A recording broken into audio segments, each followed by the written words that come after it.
Bonjour à tous, ravi de vous retrouver sur France 24. Bienvenue dans cette nouvelle édition. Il est le dernier épisode spectaculaire d'une crise sécuritaire sans précédent en Équateur. Hier soir, en plein direct, une chaîne de télévision a donc été prise d'assaut par des hommes encagoulés et lourdement armés.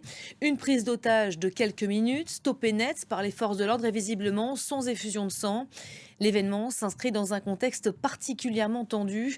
Le nouveau président, qui avait déjà actionné l'état d'urgence, a officiellement décrété l'existence d'un conflit armé interne dans le pays. Retour sur les faits en images avec Alice Broga. Et de nouvelles tensions nous sont aussi signalées ce matin en mer Rouge. Les armées britanniques et américaines annoncent avoir repoussé la plus grosse attaque perpétrée par les Houthis depuis le 7 octobre. Les forces internationales annoncent avoir abattu 21 drones et missiles tirés par les rebelles. L'autre front scruté avec attention ce matin, c'est le front nord. Les échanges se poursuivent là aussi entre le Hezbollah et l'armée israélienne à la frontière du sud Liban. L'État hébreu continue d'éliminer des cibles de choix. En réaction, la milice chiite répond à chaque fois par des tirs.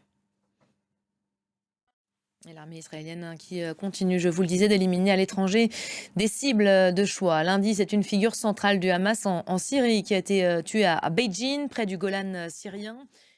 Merci beaucoup Armel pour le décryptage. Au moment où l'on se parle, Anthony Blinken, lui, évolue en Cisjordanie après son étape à Tel Aviv hier. Le chef de la diplomatie américaine rencontre ce matin le chef de l'autorité palestinienne.